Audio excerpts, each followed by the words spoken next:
Hey guys, Jessica here. Today I wanted to talk about how to negotiate a job offer if you're joining a small startup where part of your comp is options.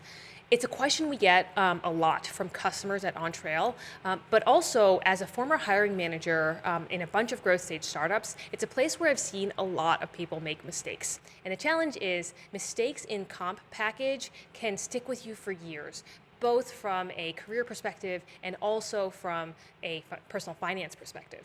So I'm going to jump right into it.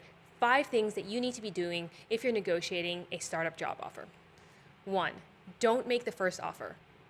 You may have heard that California and a few other states have outlawed this question, what did you make in your previous job?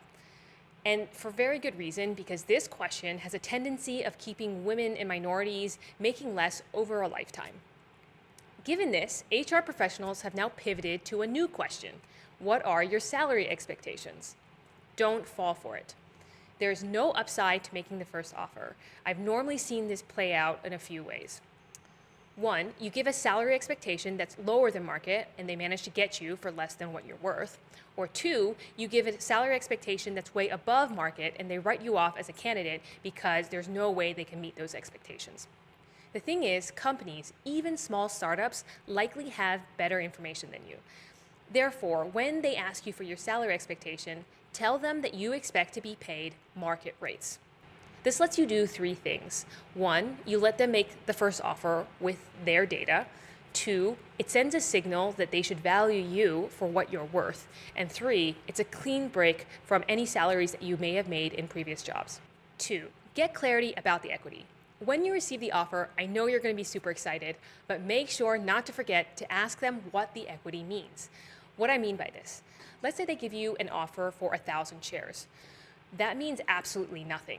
1,000 shares valued at 1 cent each is totally different than 1,000 shares that's valued at $10 each. So you'll want to get them to give you enough data so that you can figure out both what the equity is worth, as well as what percentage of the company does this equity relate to. Some companies will say that they can't share this information, but I take that as a yellow flag, if not a red flag. They'd better have a really good reason not to share. In startups, more than anywhere else, you're all in it together. You're all taking huge risks to try to build something out of nothing. And so if there isn't a culture of trust and transparency at the start, then I'd be pretty concerned.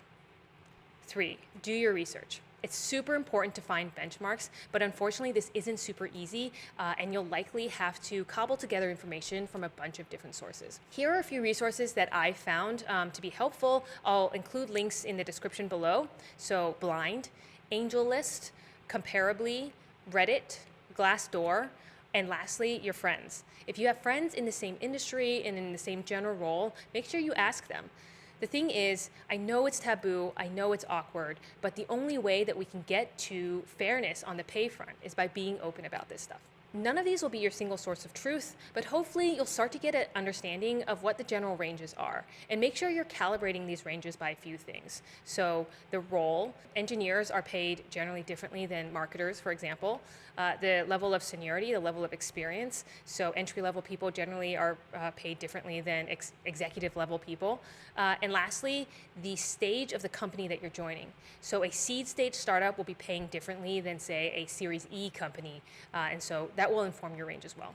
There's one more source I'm going to call out that is actually generally not accessible to most candidates. It's called Option Impact. It's a software tool that's sold to companies, and it basically is a database of startup salaries, allowing companies to filter by stage of the company, by level of seniority, all these things to like spit out, oh, this is the general range for somebody with this profile. And so this is what I meant by companies generally having better access to information. It's not fair, it needs to change, but that's probably a topic for another day. 4, negotiate. This goes without saying, so I'll keep it short, negotiate. You have to negotiate even if it feels uncomfortable. Make sure you ask nicely, make sure you back it up with data. If you can, try to position your ask in a way that makes it sound like both you and the company are on the same side. So for example, I'm asking for this much more equity because I really believe in the company and I really believe I can make a big impact here for customers. Regardless of all of that though, make sure you ask. And lastly, number 5, if you have the option, go for equity over cash. This one's a bit counterintuitive, but there are actually a few reasons behind this. The first reason is that I've seen this time and time again.